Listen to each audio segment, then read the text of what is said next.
After watching this week's episode of Jujutsu Kaisen, I think it's crystal clear that if peace ever pops up in this anime, it doesn't last for long. We get this great baseball episode last week, and I'm like, okay, maybe the last couple of episodes, maybe it'll be set up for what could happen in season 2, but, maybe it'll be a more of a downtime sort of conclusion, which I wouldn't be complaining about. I mean, did you see that fight from the other week there? It was pretty much everything we needed to see to feel like we had something exciting to finish up on. And even though this wasn't the most eventful episode in terms of action, it sets up that peace is gone already. And it kind of gave me a weird reminder of JoJo in a way, where sometimes where you have like those JoJo episodes that at first you're just kind of like, okay, here's a new event of the week, a new opponent of the week. You enjoy the episode, it may not necessarily affect the main plot, but you're just happy to be here. But then by the end of the episode, not only do you get the connection with Megumi's sister, you also get, to see the big bads and what they're up to.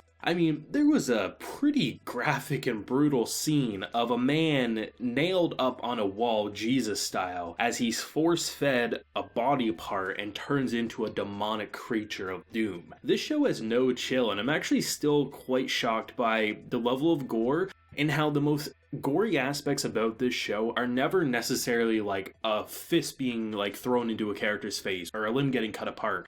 It's the transformation scenes of a human into a cursed spirit, where you just have these monstrous forms that look so painful, and you can just imagine what it's like, the agony that these characters are going through, and it's probably a billion times worse than our wildest imagination. I was actually kind of like even more surprised by the direction the ending of the episode went, just because most of this episode was pretty goofy. I mean, the amount of times that this anime cut to just like the most ridiculous slapstick, here's a funny face, and we have a deadpan expression to make it more funny. It's what we've come to expect with the comedy of Jujutsu Kaisen, and coming off of last week where we literally had a sports episode, I wasn't complaining that we had more comedy. That's actually why I was like, okay, yeah, clearly like the last stretch here, sure we're setting up something, but it's not gonna be complete chaos. And then you get this whole idea of like the automatic doors opening and things like that, and you get this like bridge and how it just is feeling like a lot of bad things are happening and like there's no trace, and whenever you get to the trace it's too late because someone's already dead.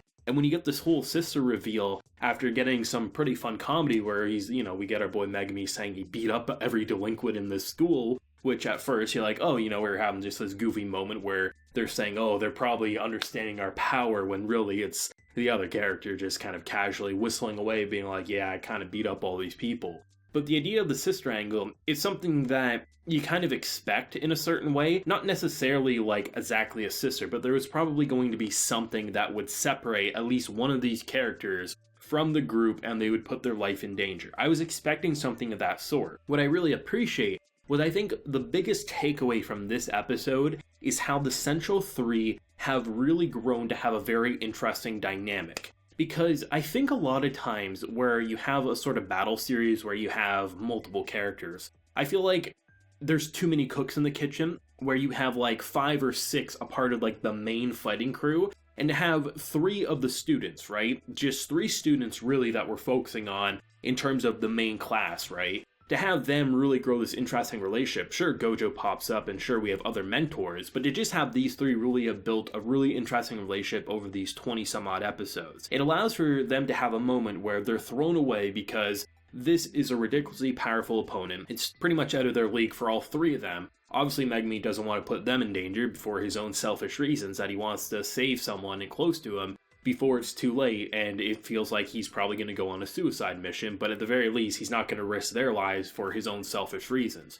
And they come so casually being like, if you're so like lost in your own head that you didn't notice us trailing you this entire time, you clearly need our help. And it's not this overly dragged out, no, you can't do this, oh my god, you're gonna get killed for my own selfishness. He just casually is like, yeah, you're probably right. Because they've grown this relationship where obviously a character like probably even Yuji would do the same thing. He would try to do it by himself. Maybe not Yuji just given his personality, but like there would be a way for each of these characters to try to say, I'm going to handle it alone because I'm taking things in my own hands because of this reason. And all 3 of them would go to the other's aid because it feels like they have a connection. It's not just like their classmates or their colleagues. they built over these weeks something that feels like genuine friendship and companionship. And I like how they didn't make it overly sappy either. It was literally just, I guess I can't fight you with that logic. And because of that, when you get one cursed spirit pops up, we already have all that great training from Todo, so we know Yuji's going to be able to do something we haven't seen before, even without his big bro there,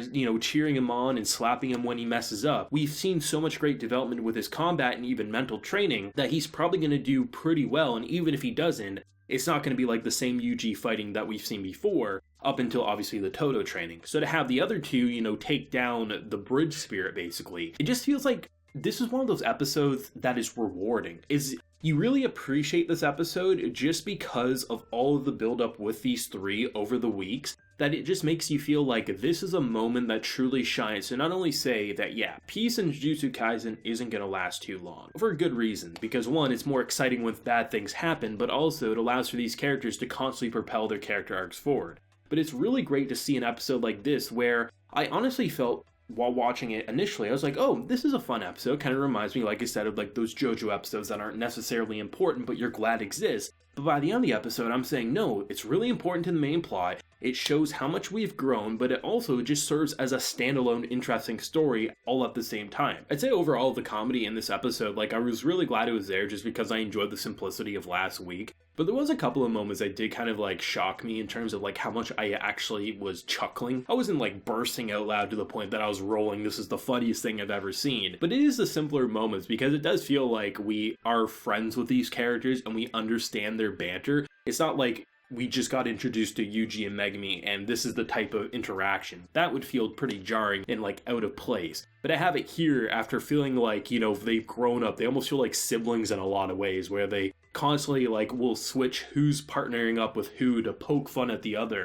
It was just a really ridiculous episode, and I'm actually surprised by how they're able to switch the tone from literally having 70% of the episode have within every other minute something goofy happening to ending on such seriousness and death and despair. Not many shows get that kind of switch in tone all that correct, but Jujutsu Kaisen knows how to do it. And I'm really glad that an episode like this didn't happen right after that giant battle. I'm really glad the baseball episode happens because it allows you to debrief, kind of just let out a sigh of relief. You're not sweating too much. So having that comedy just feels even more in place considering what the hell we just saw last week with literally a pitching machine as a pitcher, because you can just say it's one of your classmates, right? This show is really interesting with its formula, and honestly, I think the darker the series gets, the more we're gonna wish we see more of the goofy moments, which is some of my favorite things anime can do. Jujutsu Kaisen's kind of in a league of its own for this battle series formula. If we can go from baseball last week to starting chaos this week, honestly, we could have world domination next week for all I know. It's really hard to say how crazy it's gonna get, but it's crystal clear,